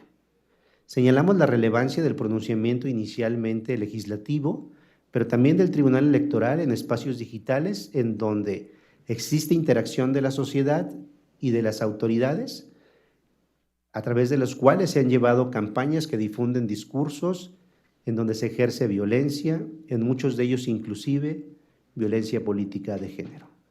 Por lo tanto, los espacios públicos en donde interaccionan las personas permiten intercambiar ideas, democratizar estas, en su caso, las propuestas, un flujo relevante de comunicación garantizada, por un lado, con el acceso a la información pública, evitando un monopolio de ideas, pero también se advierte que no es ajeno actos que pueden incidir en violación de derechos humanos, que si bien esto es una vertiente benéfica en la utilización de las redes sociales, por la expansión, por la rapidez, por la fluidez con que los datos pueden ser entregados a un sector de la población, es necesaria entonces una regulación, encontrar un límite, pero por supuesto coincidimos con lo que atinadamente dice John, ¿en qué momento nos encontramos? ¿Hacia dónde vamos? ¿Qué podemos válidamente regular? ¿Quién podrá ser el legislador que lo haga? O de pronto tenemos posibilidad de hacerlo desde la sociedad civil. Coincido cuando dice para la utilización de una red social a la cual pues vamos y nos inscribimos de manera propia, no hay una obligación, no hay una relación entre un ente público o privado y nosotros, en tanto no queramos proporcionar o someternos a esa información. ¿Cómo podemos obtener un algoritmo que nos permita diferenciar lo que nos interesa de lo que no? Es a partir de lo que nosotros señalemos, a partir de lo que nosotros busquemos, a partir de lo que nosotros interactuemos, pero sobre todo a partir de lo que nosotros, en lo individual, deseamos y otorguemos a las redes sociales. Al final del día resulta preocupante el cómo, vayámonos a unos años atrás, a lo mejor un par de elecciones federales, en donde a la inmensa mayoría de los mexicanos nos llegaba un mensaje de texto o un correo electrónico o simple y llanamente utilizabas una red social como YouTube y lo primero que te aparecía era información relativa a un partido político o grupos de partidos políticos que deseaban la intención del voto. ¿Ello es controlable? Sí, dice atinadamente John, hay un mecanismo para identificar el número de anuncios, el volumen, qué tanto de este anuncio pudo ser provechoso o no, pero lo que creo que nos hace falta medir es, insisto, el impacto real de aquello. Sí tenemos una contabilidad, sí tenemos un presupuesto que pudo haber sido ejercido, pero el impacto creo que es lo que verdaderamente debemos de intentar ubicar. Las plataformas deben entonces regularse para garantizar efectivamente una democracia en la que todas y todos podamos participar desde nuestra trinchera, desde el ámbito de nuestras posibilidades, pero sobre todo lograr que la participación sea real, sea eficaz y, como hemos visto últimamente en las recientes elecciones, en donde hay acusaciones de diversos contendientes electorales en relación a información que puede ser veraz o no, que puede ser realizada a través de inteligencia artificial que, pues, evidentemente se encuentra en auge, se encuentra en desarrollo, pero nos vamos a enfrentar a una grave realidad, que es el cómo esta inteligencia artificial puede o no contemplar algoritmos que le permitan frenar en algún momento, o si ésta va a lograr la capacidad, a lo mejor a diferencia de lo que dice Raimundo, de pensar, de acumular más información, de generar un algoritmo que se autoalimente, como es la intención, y que no podamos eventualmente frenar ese acceso. Para cerrar, debemos de destacar que de manera individual o colectiva existe un reto enorme con particularidades propias, entre las que destacan, primero, la opinión y participación pública en las redes sociales; segundo, la libertad de expresión y asociación, su regulación en ámbitos públicos que convergen con espacios privados; plataformas personales que posicionan a los seres humanos en espacios públicos, Instagram, TikTok, antes Twitter, hoy X; el contenido propagandístico y la participación de los partidos políticos, incluso de las autoridades públicas; fijar lineamientos en torno al acceso a la información a través de redes sociales y regular la información que se difunde, evitando suplantaciones, plagio o contenidos manipulados que mayormente pues, se generan a través del anonimato y que en muchos casos pues, es una constante en el Internet. Agradezco la oportunidad de las palabras. Muy buena tarde.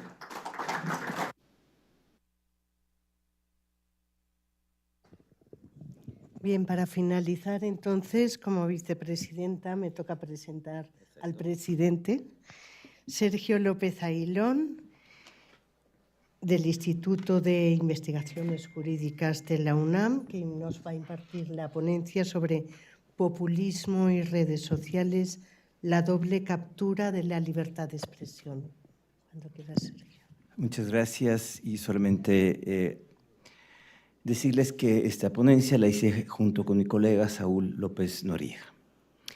La libertad de expresión ha tenido una profunda reformulación que nos obliga a plantear nuevas e inquietantes preguntas. Originalmente fue concebida como la posibilidad de expresar el pensamiento y las opiniones de los emisores de información. Así, permitía que los individuos expresen y comuniquen sus pensamientos sin intervención ni restricción del gobierno. Cuando éste interviene, debe tener una justificación muy robusta, capaz de pasar por un escrutinio judicial estricto.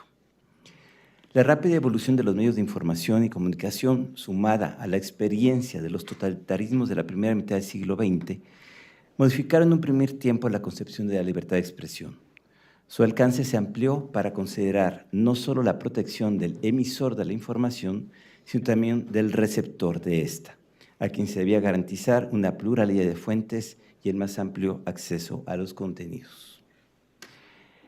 Ya hacia el final del siglo XX, la irrupción y masificación de Internet y de las plataformas digitales han transformado de nuevo las coordenadas de la libertad de expresión. Si bien en el pasado el desafío residía en garantizar la mayor difusión posible de la información, en la actualidad nos enfrentamos a una problemática inversa: la sobreabundancia de emisores y la dificultad para discernir la veracidad de los contenidos. Así, la tecnología de Internet logró invertir la lógica que había marcado la libertad de expresión. Si antes era costoso expresarse, ahora lo difícil es ser escuchado. Internet ha democratizado la producción y difusión de información. Esta multiplicación de voces y la capacidad de almacenarla ha crecido hasta límites inimaginables y ha traído consigo efectos como la proliferación de información falsa, sesgada o malintencionada y la necesidad de recurrir a una moderación de contenidos que en sí misma resulta problemática. La irrupción de Internet y las redes sociales también ha obligado a repensar sus límites y la manera de garantizarlos sin por ello afectar su lógica. Se trata de encontrar un delicado y complejo equilibrio entre el ejercicio más amplio de la libertad de expresión y la defensa de otros valores que pueden ponerse en riesgo. Así, a las restricciones tradicionales se ha sumado, por ejemplo, la restricción de información falsa o la desinformación. Por ejemplo, el Tribunal Europeo de Derechos Humanos ha señalado que la desinformación deliberada representa una amenaza para la democracia, actuando como un obstáculo para su buen funcionamiento, y que la difusión de información falsa puede constituir un abuso a la libertad de expresión, especialmente cuando se utiliza para vulnerar los derechos de terceros. Establecidas de manera muy general las coordenadas y los problemas actuales de la libertad de expresión, reflexionaremos enseguida sobre los problemas específicos de lo que hemos llamado la doble captura de la libertad de expresión. Los populismos han venido a generar un efecto disruptor profundo en la libertad de expresión. En sus versiones más extremas, el populismo sostiene que no existe una verdad objetiva y que cada quien tiene su propia verdad, de la que se sirve para derrotar a sus rivales. Además, han creado una ideología que considera que la sociedad está dividida en dos grupos homogéneos y antagonistas: el pueblo puro y la élite corrupta. Las instituciones que generan información, periódicos, universidades, think tanks, son acusadas de trabajar para promover los intereses de las élites corruptas. El problema se agudiza cuando los líderes populistas son electos y pasan a tener el estatus de funcionarios gubernamentales y siguen utilizando este mismo discurso. Esto plantea varias interrogantes importantes. En términos generales, ¿un funcionario público que habla sobre el ejercicio de sus atribuciones goza de libertad de expresión? ¿Se trata de un discurso constitucional protegido? ¿Qué pasa cuando en su discurso se incluyen expresiones que agraven a particulares o que son francamente erróneas o mentiras? O cuando ese discurso puede generar un efecto inhibitorio del ejercicio de la libertad de expresión de otras personas sin poder político ni cargo público. ¿Cuáles son sus límites? ¿Cómo y cuándo puede expresarse sin abusar de su poder como autoridad? ¿Cómo debe ser la comunicación del Estado? Es cierto que el gobierno, en sus diferentes ramas y poderes, tiene la obligación de comunicar. Esta comunicación es esencial para el ejercicio de sus funciones. Pero lejos de constituir un derecho, entendido como una potestad, se configura como un mandato inherente a su función y un deber de informar, pues, a diferencia de los individuos que son titulares de derechos, las autoridades, en principio, ejercen potestades y cumplen deberes y obligaciones. En este sentido se ha pronunciado, por ejemplo, la Corte Interamericana de Derechos Humanos en el caso Ríos contra Venezuela, en el que consideró que, en ocasiones, las autoridades tienen el deber de pronunciarse sobre cuestiones de interés público. En estos casos, su comunicación está sujeta a ciertas limitaciones, en particular, su obligación de veracidad, entendida como realizar las acciones necesarias para constatar, aunque no sea de forma exhaustiva, los hechos en que fundan sus opiniones con una diligencia aún mayor que la empleada por los particulares. En los Estados Unidos, por ejemplo, la Corte Suprema, en el caso Garcetti contra Ceballos, sostuvo que, cito, cuando los empleados públicos hacen declaraciones de conformidad con sus funciones oficiales, no están hablando como ciudadanos para los efectos de la primera enmienda, cierra cita. Al tomar esta decisión, esta Corte distingue claramente entre el discurso del gobierno y el discurso ciudadano y establece que el primero no está protegido por la libertad de expresión.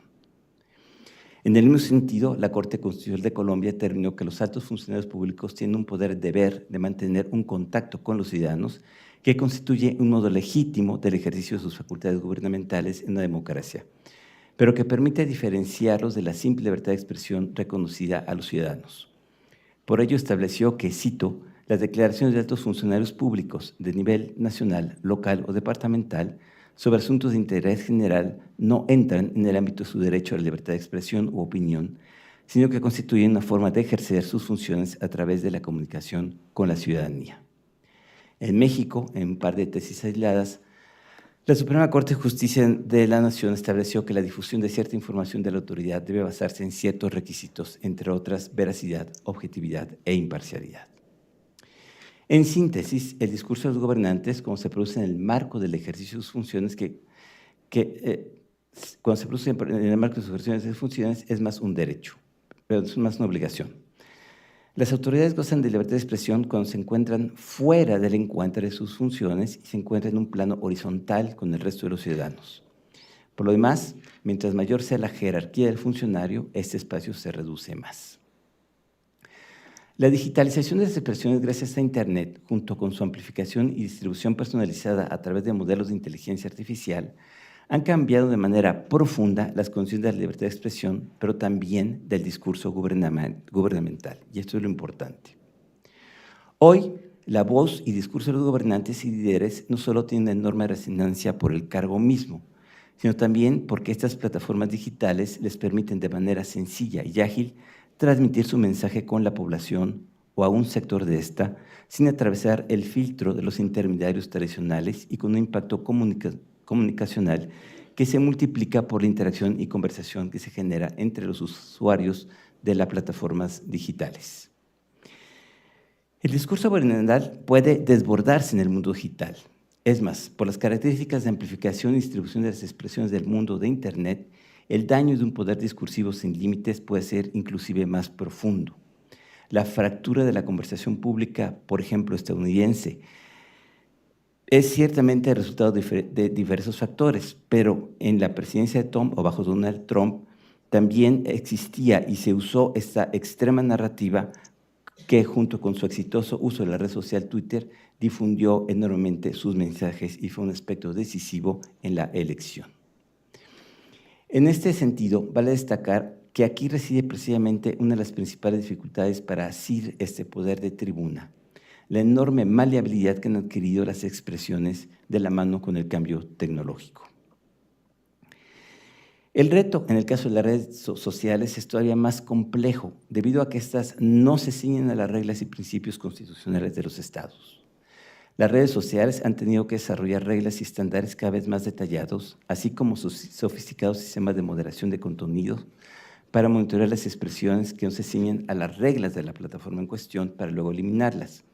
Lo interesante es que estas reglas que se apliquen al discurso gubernamental digital no estén definidos ni en sus límites y alcances por las normas del orden jurídico estatal, sino por las reglas de las empresas transnacionales. ¿Estamos entonces ante una omisión regulatoria estatal? O más bien, debemos básicamente modificar el entendimiento de este problema y considerar que tenemos que empezar a resolverlo con coordenadas nuevas que nos permitan conciliar los derechos de los ciudadanos y los deberes de los gobernantes. En breve, los riesgos que encierra el peculiar poder discursivo que tiene un gobernante populista consiste en la afectación de derechos, el efecto inhibitorio de las voces críticas y el desgaste de las condiciones mínimas para la viabilidad del juego democrático. Eso amplificado por el uso de las redes sociales y aún de la inteligencia artificial. Este es el reto que tenemos que enfrentar y en buena medida encapsula los dos grandes retos contemporáneos del constitucionalismo, populismo e inteligencia artificial. Gracias.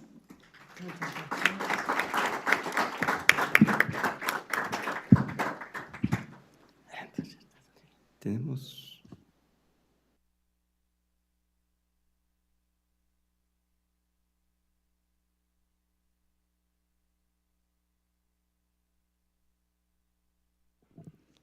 Bien, pues tenemos como 30 minutos para un debate, si alguien quiere iniciarlo. 27, 25, bien, no está mal. Ah, vale, sí. José Luis pregunta, ¿cómo evitar que la implementación del reconocimiento facial no se use para vulnerar los derechos humanos como el derecho a la intimidad? Esta va para usted, doctora Josefa. Bueno, es muy difícil que no afecte al derecho a la intimidad, indudablemente, y a otros derechos del ámbito de la privacidad, ¿no? Pero al menos ahora existe cierto marco normativo, aunque diré que no es un marco que ofrece todas las soluciones, pero sí lo que es el reglamento de inteligencia artificial ofrece ciertas garantías para su uso y delimita muy bien en qué casos puede utilizarse el reconocimiento facial, pero además también determina las garantías pre- y post-uso del reconocimiento facial. Ahora bien, aquí es que claro, mi intervención ha sido tan precipitada que podría decirse que hablar de este tema con todas las aristas que tiene en 12 minutos puede considerarse un trato inhumano y degradante, ¿no? Pero es que hay que ver en qué ámbitos podemos utilizar el reconocimiento facial, bueno, pues porque cada uno nos lleva unas exigencias. Si es por parte de fuerzas y cuerpos de seguridad para la investigación criminal, bueno, ahí no ofrece tantos problemas para la privacidad. Pero si es para preservar la seguridad en vía pública o en espacios públicos, ahí sí que se tiene que justificar, y así lo establece el propio RIA, tiene que justificar que se den las condiciones para que pueda producirse, porque siempre es una afectación del derecho a la privacidad. Siempre lo hay, porque el que va por la calle no es el que está esperando ser grabado en todo momento y, por lo tanto, eso tiene un efecto intimidatorio.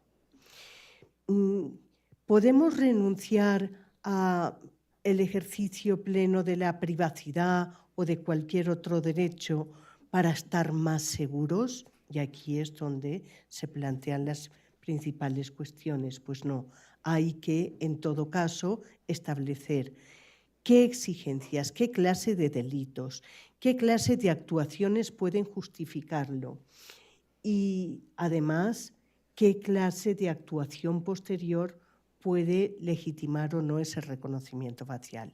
De todas formas, atención, porque para el uso del reconocimiento facial hay que ver cuándo está utilizado por fuerzas y cuerpos de seguridad del Estado y, por tanto, poderes públicos, y cuándo se utiliza, por ejemplo, en infraestructuras críticas, donde ahí, sobre todo, pues, son las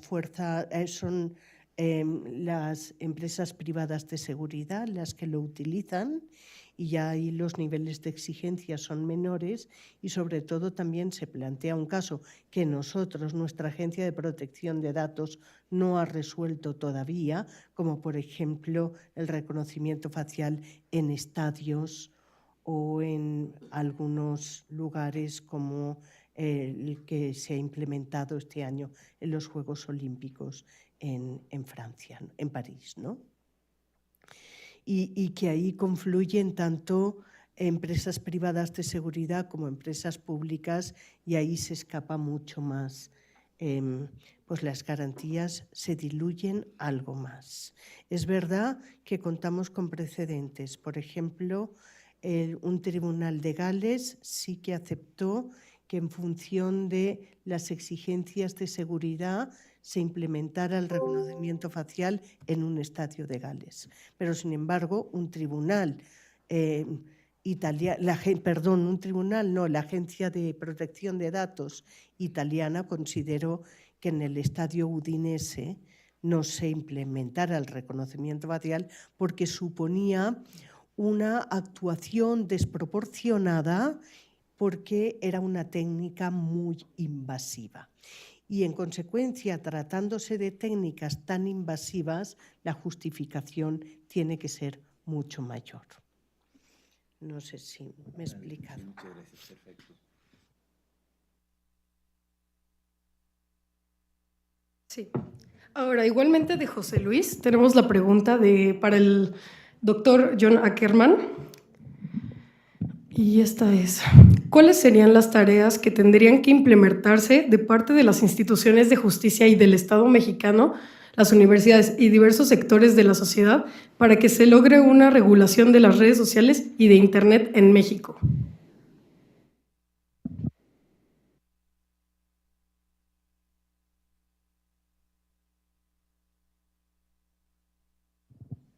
Pues lo primero es sacudir la fantasía de que estas plataformas son de alguna forma, pues eso, neutrales, solamente espacios de comunicación, de intercomunicación, ¿no? Y es ubicarlos como, pues, poderes fácticos que son actores por su propia cuenta, y deben ser regulados como, pues, cualquier otra empresa, ¿no?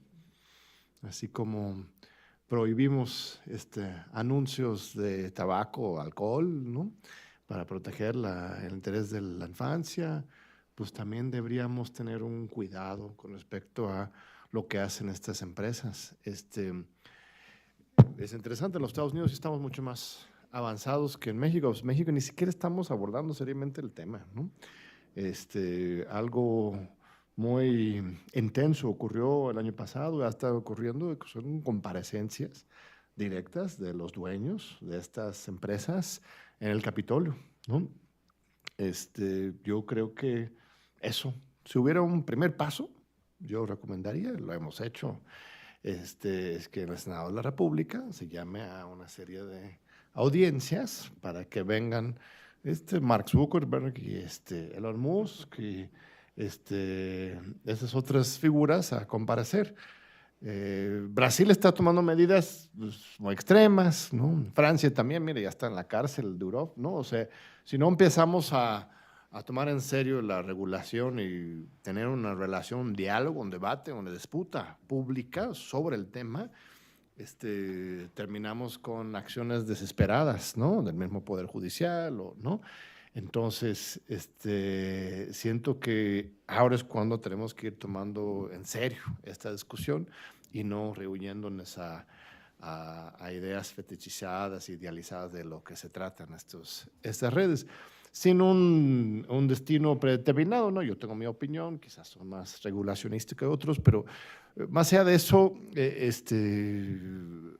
eso, ¿no? Personificar a estas personas, a estas empresas, como no solo personas morales, sino también un conjunto de accionistas y personas físicas, creo que podría ser un primer paso para justo generar este movimiento que hace falta de instituciones públicas, privadas, social, civil, alrededor de la necesidad de establecer el Estado de Derecho en la materia.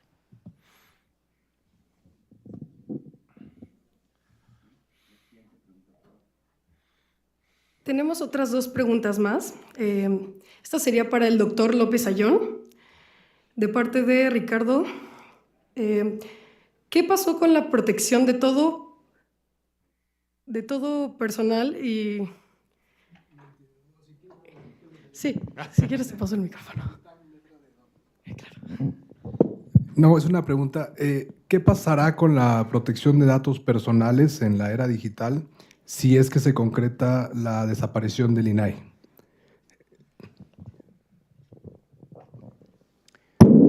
Pues mira, que tendrá que localizarse la función en otra entidad gubernamental, ¿sí? No sé cuál. Desde luego me parece que Profeco no es una buena idea. Me parece que podría estar más en la Agencia Digital Nacional, ¿sí? Pero más allá de eso, yo pienso que lo que hay que hacer es replantear, digamos, la manera en que se han entendido los datos personales para tener una protección mucho más proactiva de ellos y mucho menos centrada en la protección del dato de la persona, digamos, a mecanismos regulatorios mucho más transversales y mucho más amplios. Esta evolución le va a tener que tener el INAI también. O sea, me parece que no es tan… Es decir, no me preocupa tanto la desaparición del INAI en materia de datos personales si se ubica en el lugar correcto el agente regulador. Me preocupa más en el lado de la transparencia. Sí. Y última pregunta, esta va para la doctora Josefa. ¿Podría proporcionar un ejemplo del efecto silenciador, el chilling effect, a través del reconocimiento facial? Sí, pues, ¿suya? Sí, sobre la libertad de expresión, como un ejemplo concreto que haya usted tenido la experiencia. Sí, pues hay precisamente una sentencia del año 2023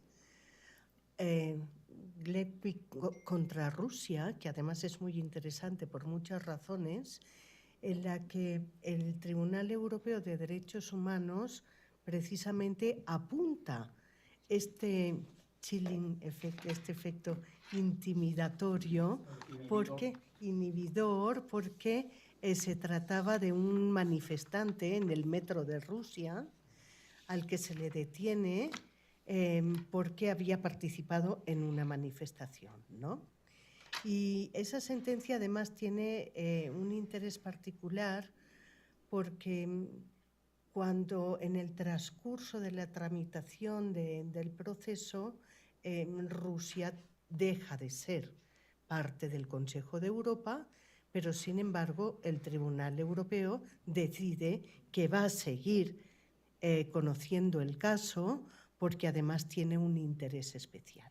Y es ahí donde apunta hasta qué punto una cámara de reconocimiento facial puede implantarse en una manifestación porque lo que está haciendo es realmente inhibir que la persona pueda participar libremente en esa manifestación.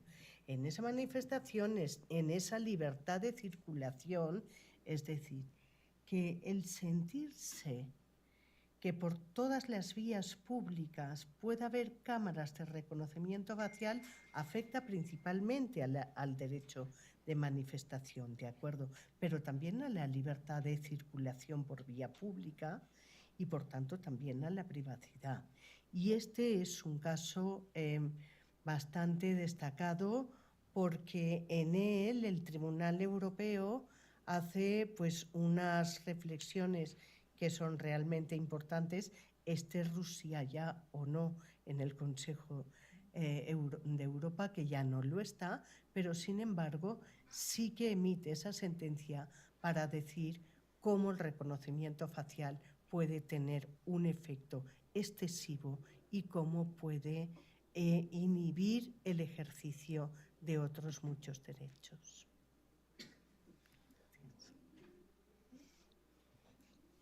Una pregunta para Sergio López Ayón sobre el caso Garcetti. Solamente una corrección.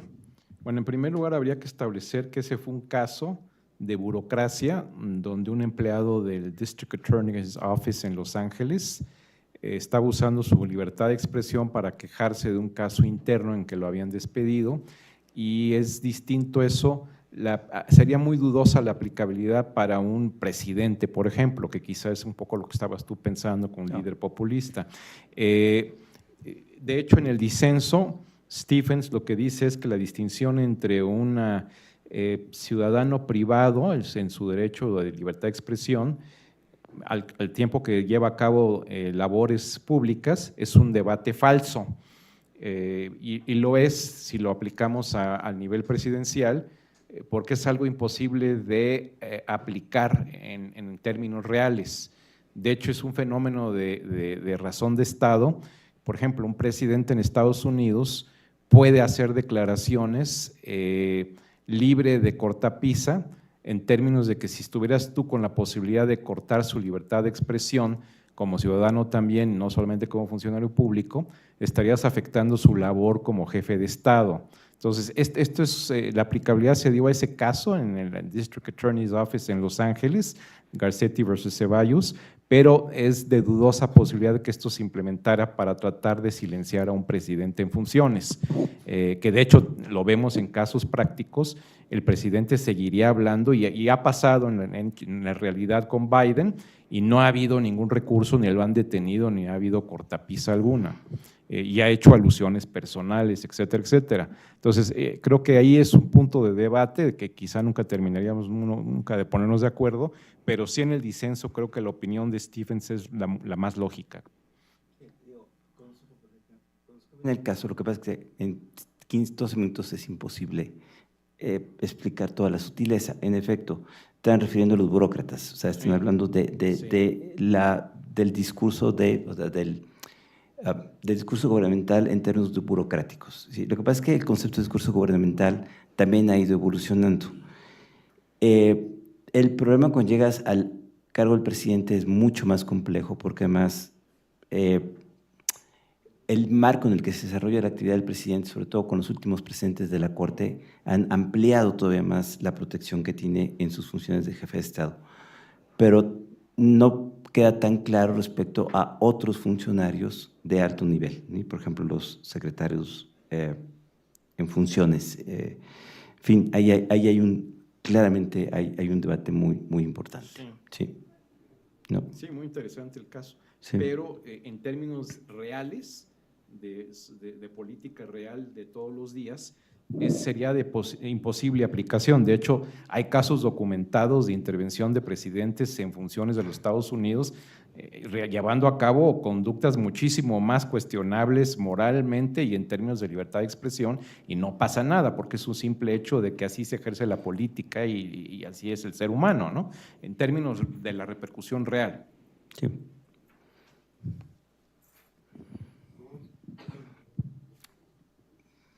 Pues creo que yo querría decir solamente una cosa, y es que creo que la ordenación jurídica, me parece que todavía no hay ningún Estado que tenga una ordenación jurídica suficiente tratándose de un tema que afecta a tantos derechos fundamentales, ¿no? Y que aunque el reglamento de inteligencia artificial de la Unión Europea pues ya algunas de sus disposiciones ya han entrado en vigor, concretamente esta, todavía no ha habido ningún Estado en la Unión Europea que se haya puesto las pilas para llevar a cabo una ordenación suficiente y cabal sobre este tema.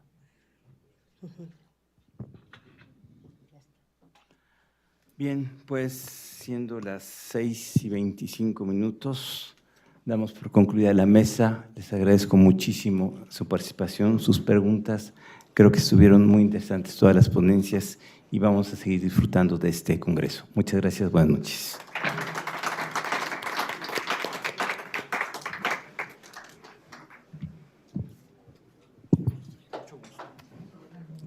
Doctor, me parece que esto no estaba en su lugar.